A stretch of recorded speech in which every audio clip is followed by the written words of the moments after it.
그대의 인생, 퇴직 후 꼬인 내 인생. 퇴직 후의 첫날. 정우는 30년간 대기업에서 성실하게 근무한 후 퇴직을 맞았다. 그는 퇴직 후의 삶에 대해 나름의 계획을 세워두고 있었다. 아내 수영과 함께 편안한 일상을 보내며 그동안 바쁜 업무로 인해 소홀했던 가족과의 시간을 되찾겠다는 소박한 꿈이었다. 연금과 퇴직금, 그리고 평생에 걸쳐 차곡차곡 모아둔 저축으로 경제적 걱정은 없을 것이라 확신했다. 퇴직식 당일 밤, 정우는 아내와 함께 조촐한 저녁을 먹으며 앞으로의 계획에 대해 이야기했다. 수영은 겉으로는 축하한다고 말했지만 그녀의 표정에는 미묘한 불안감이 스쳐 지나갔다. 30년간 남편의 출근과 퇴근으로 규칙적이었던 생활 패턴이 완전히 바뀔 것이라는 사실이 부담스러웠던 것이다. 퇴직 후 첫날 아침, 정우는 여전히 새벽 6시에 눈을 떴다.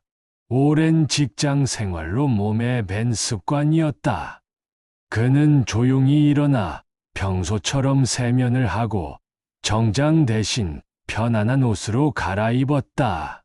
신문을 펼치고 커피를 마시며 하루를 시작하려 했지만 왠지 모를 공허함이 밀려왔다.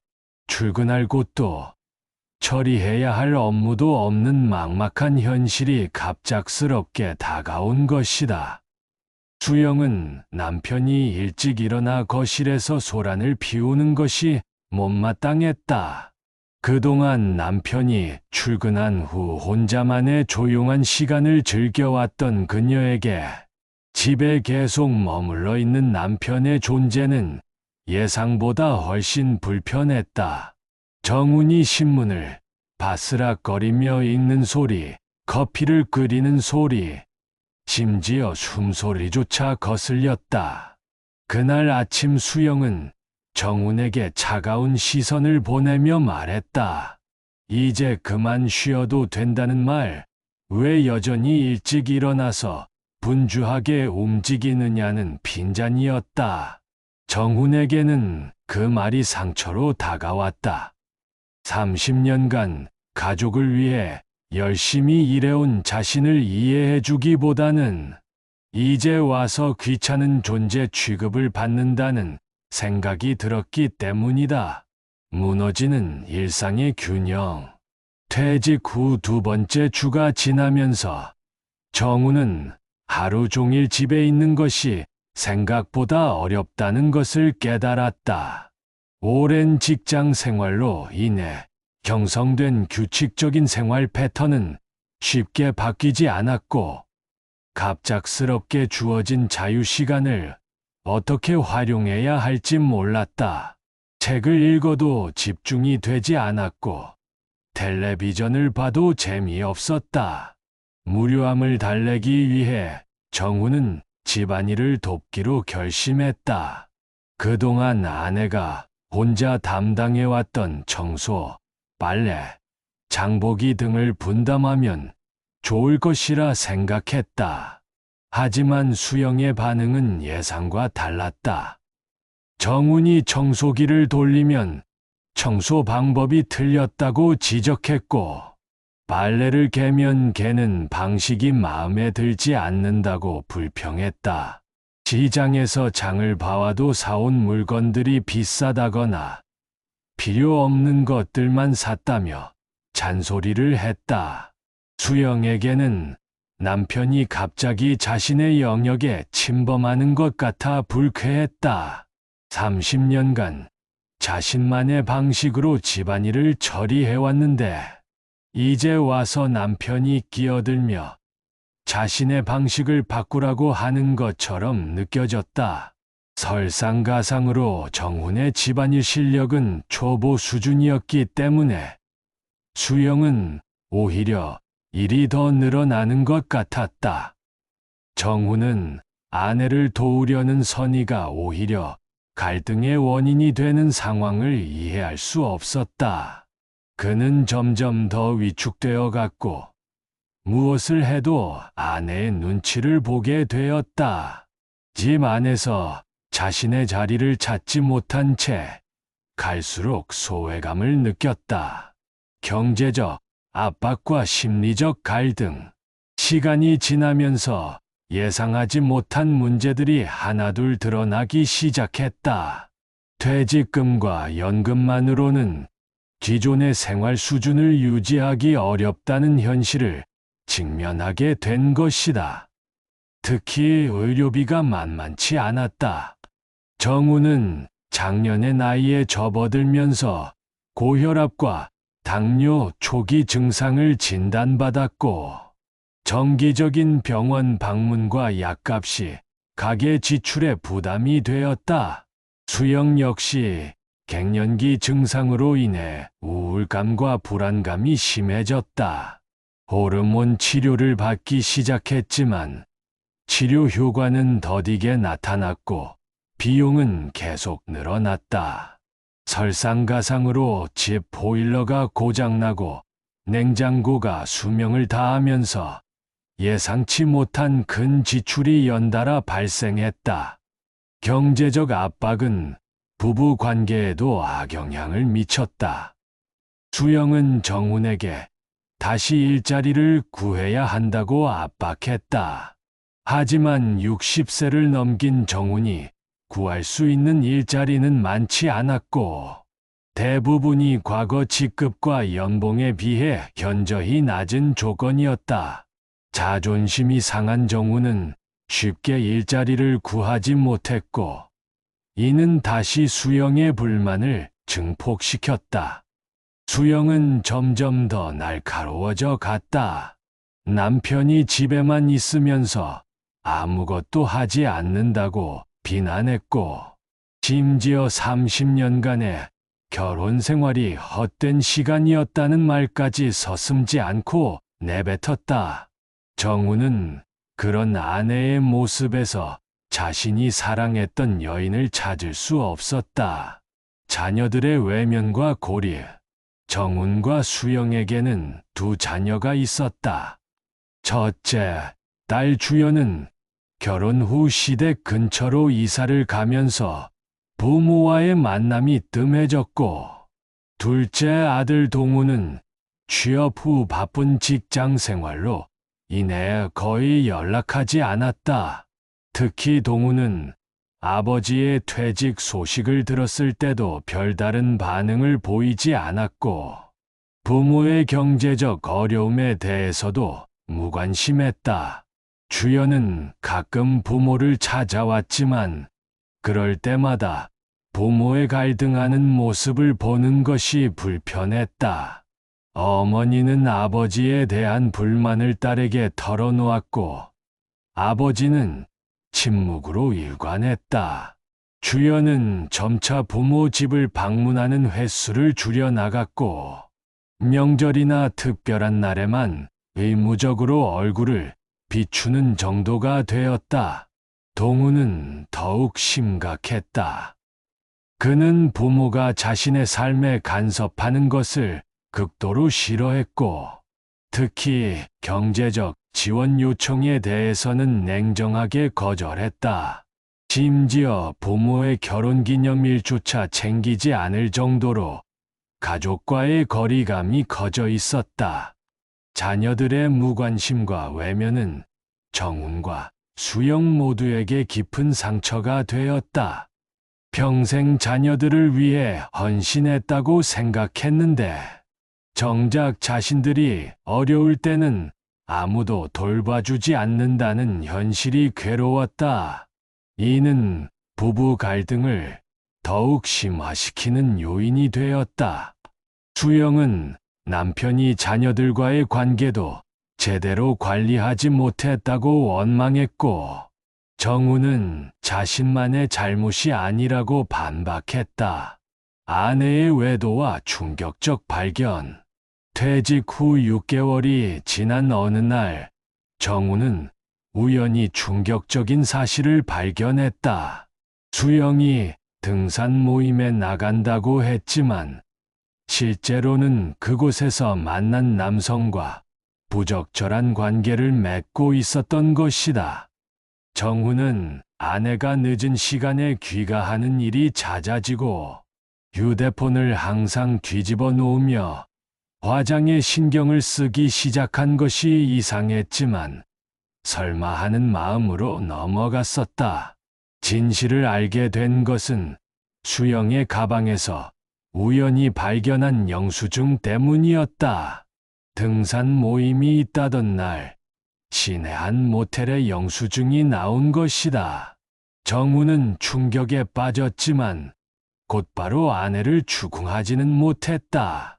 대신 며칠간 아내의 행동을 관찰했고 더 많은 증거들을 발견했다. 수영의 외도 상대는 등산 동호회에서 만난 5살 연하의 이혼남 강민수였다. 그는 부동산 중개업을 하며 경제적으로 여유가 있었고 수영에게 정훈이 주지 못했던 관심과 애정을 쏟아부었다. 수영은 민수와 함께 있을 때만큼은 지난 30년간의 답답했던 결혼 생활을 잊을 수 있었다. 정훈이 아내의 외도 사실을 알고 있다는 것을 수영이 깨달았을 때 그녀는 더 이상 숨기려 하지 않았다. 오히려 당당하게 자신의 감정을 드러냈다. 30년간 남편을 위해 희생해온 자신에게도 행복할 권리가 있다고 주장했다. 정훈과의 결혼 생활은 이미 끝났다고 생각한다며 이혼을 요구했다. 급격한 건강 악화와 고독감, 아내의 외도와 이혼 요구라는 충격적인 상황은 정훈의 건강을 급속도로 악화시켰다. 기존에 앓고 있던 고혈압과 당뇨가 심해졌고 심한 스트레스로 인해 불면증과 우울증까지 겹쳤다. 식욕도 떨어져 급격히 체중이 감소했다. 하지만 혼자서는 이 모든 것을 감당하기 어려웠고 병원 치료도 제대로 받지 못했다. 정훈은 하루 종일 멍하니 앉아 있거나 침대에 누워 있는 시간이 늘어났다. 외출하는 일도 드물어졌고 친구들과의 연락도 끊었다. 아내는 이미 마음이 집을 떠나 있었기 때문에 남편의 상태에 관심을 보이지 않았고 오히려 빨리 이혼 절차를 진행하자고 재촉했다. 수영은 민수와의 새로운 삶을 꿈꾸며 적극적으로 이혼 준비를 했다. 변호사를 선임하고 재산분할에 대해 상담받았으며 정훈에게 유리한 조건은 최대한 배제하려 했다. 그녀는 30년간의 결혼 생활에서 자신이 받은 정신적 피해에 대한 보상을 받아야 한다고 주장했다. 자녀들은 부모의 이혼 소식을 듣고도 적극적으로 개입하지 않았다. 주연은 어머니 편을 들었고 동우는 아예 무관심했다. 오히려 부모의 문제로 인해 자신들이 피해받는 것이 싫다며 거리를 두었다. 이는 정훈을 더욱 고립시켰다.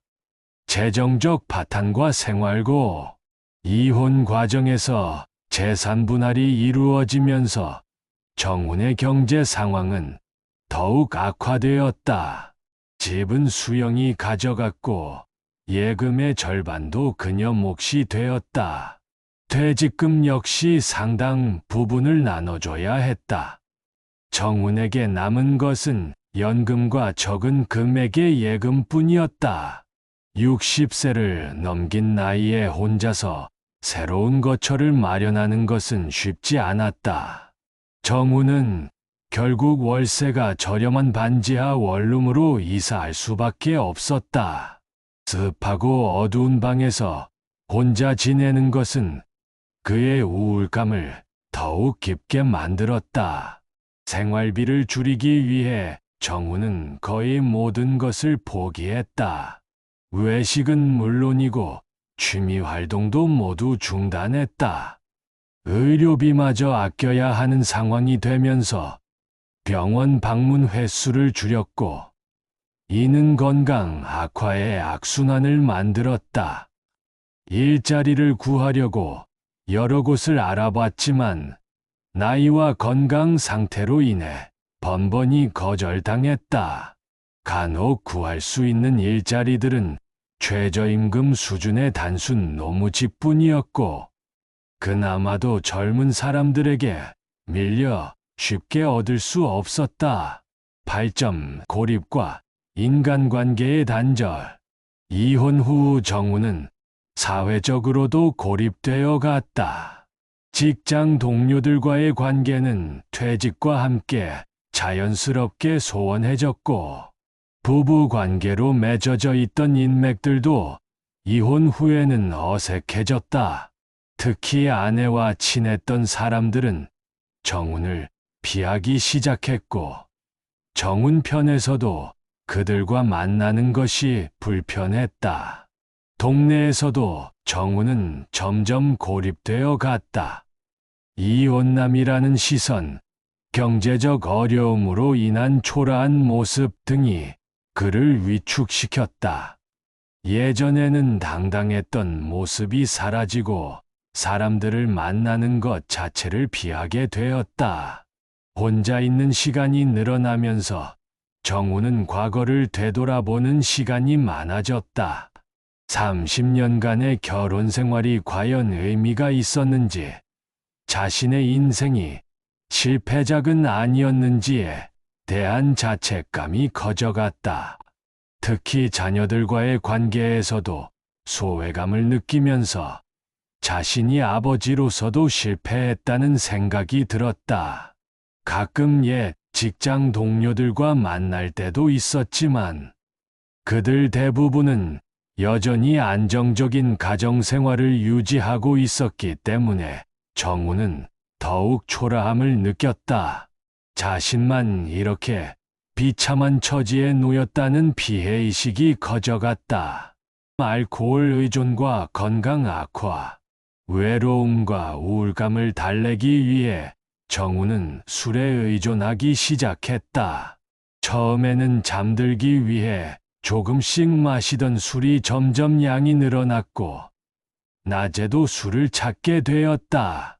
혼자 있는 시간이 길어지면서 술은 그의 유일한 친구가 되어갔다. 알코올 섭취량이 늘어나면서 기존의 질병들이 더욱 악화되었다. 당뇨 수치는 급격히 올라갔고 고혈압도 조절되지 않았다. 간 수치도 나빠지기 시작했지만 정우는 병원에 가는 것조차 부담스러워했다. 의료비가 부담되기도 했고, 무엇보다 자신의 처참한 모습을 의료진에게 보이는 것이 부끄러웠다. 술에 취해 있을 때만이 괴로운 현실을 잊을 수 있었다. 아내의 배신, 자녀들의 외면, 경제적 어려움, 건강 악화 등 모든 문제들이 술 속에서는 잠시나마 사라지는 것 같았다. 하지만 술이 깨면 현실은 더욱 참혹하게 다가왔다. 이웃들은 정훈이 낮부터 술을 마시고 혼잣말을 하는 모습을 자주 목격했다. 가끔 큰 소리로 울거나 분노를 표출하는 모습도 보였다. 하지만 아무도 그에게 관심을 보이지 않았고, 오히려 피해야 할 대상으로 여겼다. 극단적 선택에 대한 고민, 상황이 계속 악화되면서 정우는 극단적인 생각을 하게 되었다. 더 이상 살아갈 이유를 찾을 수 없다고 느꼈고, 자신의 존재가 누구에게도 의미가 없다고 생각했다. 매일 아침 눈을 뜰 때마다 또 다른 하루를 견뎌내야 한다는 부담감이 컸다. 그는 인터넷에서 극단적 선택에 대한 방법들을 검색해 보기도 했고, 실제로 실행에 옮길 준비를 하기도 했다. 하지만 막상 그 순간이 오면 두려움이 앞서서 실행에 옮기지는 못했다. 죽음에 대한 두려움보다는 자녀들에게 마지막까지 실망을 안겨주고 싶지 않다는 마음이 더 컸다. 어느 날 밤, 정우는 수면제를 과량 복용했다. 죽으려는 의도라기보다는 깊이 잠들어서 모든 고통을 잊고 싶었던 것이다. 다행히 이웃이 그의 이상한 행동을 발견하고 119에 신고해서 응급실로 이송되었다. 위장세척을 받고 의식을 회복한 정우는 자신이 살아있다는 사실에 안도감과 동시에 절망감을 느꼈다. 병원에서 정신과 상담을 권유받았지만 정우는 거부했다. 자신의 문제를 남에게 털어놓는다고 해서 해결될 것이라고 생각하지 않았다. 오히려 더 큰 부담감만 느껴질 것 같았다. 마지막, 희망의 실패. 퇴원 후 정우는 마지막으로 자녀들에게 도움을 요청해 보기로 했다. 주연에게 전화를 걸어 자신의 어려운 상황을 설명하고 잠시라도 도움을 받을 수 있는지 물어봤다. 하지만 주연은 자신도 시댁 눈치를 봐야 하고 아이들 교육비 등으로 여유가 없다며 단칼에 거절했다. 더 나아가 아버지가 이런 처지가 된 것도 어머니를 제대로 챙기지 못한 결과라며 오히려 비난했다. 동우에게도 연락해봤지만 결과는 마찬가지였다. 동우는 부모의 이혼으로 인해 자신이 받은 스트레스에 대해 되려 불만을 표출했다. 자신의 직장 생활에도 영향을 미쳤다며 더 이상 부모 문제에 관여하고 싶지 않다고 했다. 자녀들마저 등을 돌린 상황에서 정우는 완전히 절망했다. 평생 가족을 위해 희생했다고 생각했는데 정작 자신이 도움이 필요할 때는 아무도 손을 내밀지 않았다. 혈연관계조차 별 의미가 없다는 것을 뼈저리게 느꼈다. 마지막으로 옛 직장 동료 몇 명에게 연락해봤지만 그들 역시 개인적인 어려움을 이유로 도움을 주기 어렵다고 했다. 일부는 대놓고 연락을 피하거나 전화를 받지 않았다. 30년간 함께 일했던 동료들조차 이제는 남남이 되어버린 현실이 서글펐다. 새로운 관계의 착각. 절망적인 상황에서 정훈에게 작은 희망이 나타났다. 동네 슈퍼마켓에서 일하는 50대 중반의 미혼 여성 은정과 알게 된 것이다. 은정은 정훈의 처지를 알고 가끔 말벗이 되어 주었고 저렴한 술과 안주를 권해주기도 했다. 정훈은 은정의 작은 관심에도 크게 감동했다. 오랫동안 누군가의 관심을 받지 못했던 그에게는 은정의 친절이 특별하게 느껴졌다. 그는 은정이 자신에게 호감을 가지고 있다고 착각하기 시작했고, 새로운 동반자를 만난 것 같은 기대감에 부풀었다. 하지만 은정의 친절은 단순한 인간적인 동정심에서 비롯된 것이었다.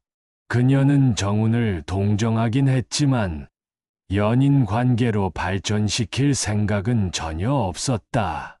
오히려 정훈이 자신에게 지나친 기대를 하고 있다는 것을 느끼고 점점 부담스러워했다. 정훈이 은정에게 진심을 고백하고 함께 살자고 제안했을 때 은정은 당황했다. 그녀는 정훈을 정중히 거절했고 앞으로는 적당한 거리를 두고 지내자고 했다. 정훈에게는 마지막 희망마저 사라진 순간이었다. 은정마저 자신을 거절한 후 정우는 완전히 포기한 상태가 되었다. 더 이상 누구에게도 기대하지 않았고 하루하루를 그저 견뎌내는 것이 전부가 되었다. 개인위생도 소홀히 하게 되어 며칠씩 씻지 않기도 했고 제대로 된 식사도 하지 않았다. 인생이 결국 이렇게 홀로 외롭게 세상과 마무리를 했다.